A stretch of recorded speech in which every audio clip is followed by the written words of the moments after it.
shout out to the folks at Saints Wire for kind of compiling this as I was kind of perusing the internet looking for Saints content. And interesting stuff here from Saints Wire. The Falcons lost to the Chargers. You're all well aware of that.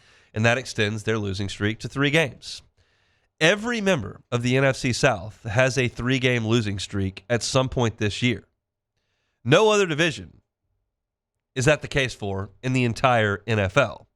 There are 5 divisions with at least one team that has no more than 3 losses total on the season. The NFC North has 3 teams like that.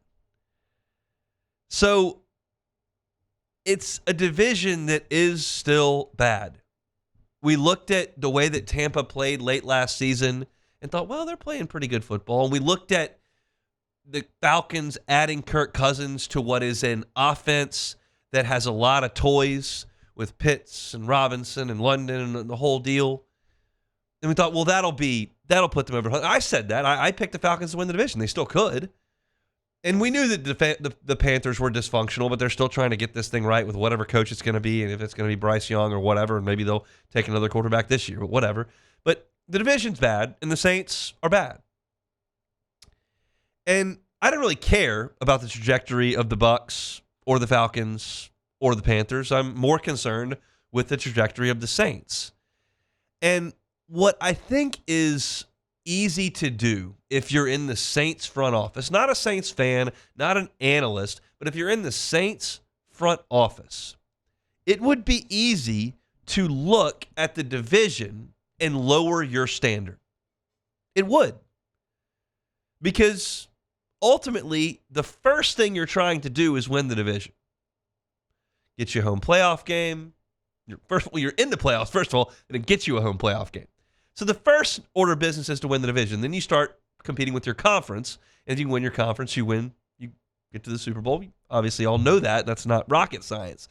But what I would be careful of doing if I was a Saints front office, even though it would be easy to do, is just looking at those 3 other teams and going, no, we're not that far off.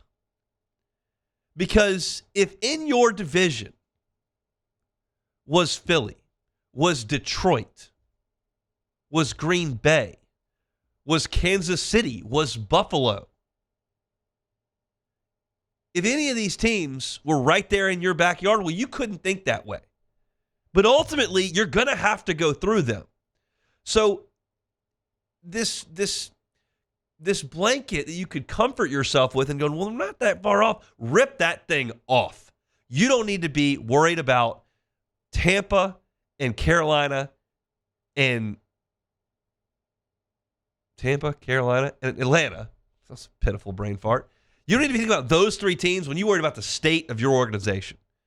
Because you are pretty close to those teams. You are miles from the teams that are doing this at a high level. Miles. And that needs to be your motivation. And so as I was looking at this, and we've talked about big picture now for the last couple of weeks, once Dennis Allen spit the bit and we had a 4, 5, 6 game losing streak to look at, everyone kind of realized, okay, this thing's toast. And then you win a couple in a row with your new coach and guys start getting healthy and you start going, well, No. Quit looking at the South. It is the worst division in the sport.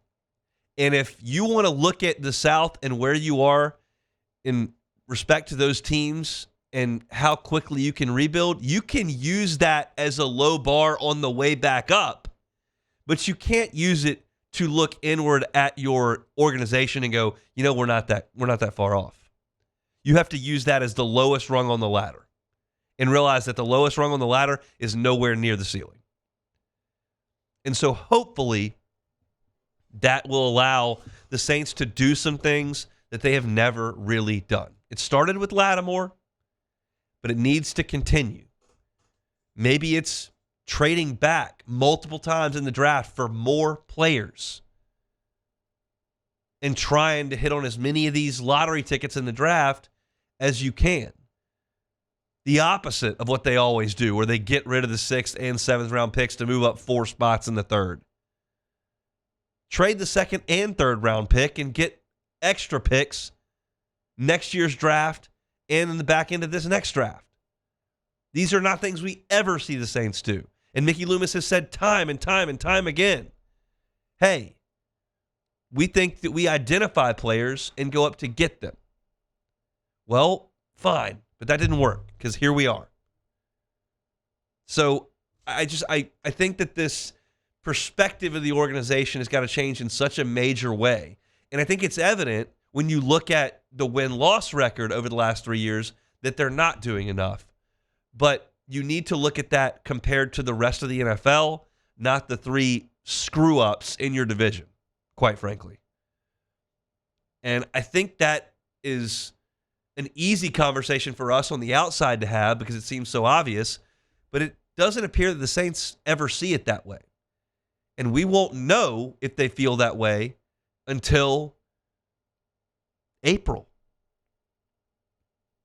And so we'll sit here and we'll ride out the rest of this season and look at how they want to handle some of the things that lead up to the draft, personnel-wise. But what started as a nice trend where you were only giving out one-year deals and not overextending yourself pre-Kamara, and then happened when you fired the coach and traded your best player for small assets, that needs to continue as you move into the offseason. Because I don't care that the Falcons just lost 3 in a row. I don't care that the Bucs lost 4 in a row. I don't care that the Panthers are the laughingstock of the league. The Saints are too close to them and need to be closer to the teams that are winning 10, 11, 12, 13 games a year. That needs to be the trajectory. Don't worry about these screw-ups in your division. That's just kind of where I am. Saints coverage on YouTube, Hunt on Saints. Also in podcast form, Hunt on Saints as well. You can find it audio form every single day. Hey, it's on. Thanks for watching Hunt on Saints. Before you leave, help us out a little bit. Hit that like button, leave your comments in the section below, and hit that subscribe button so you get all our content right here from Hunt on Saints. We'll see you next time.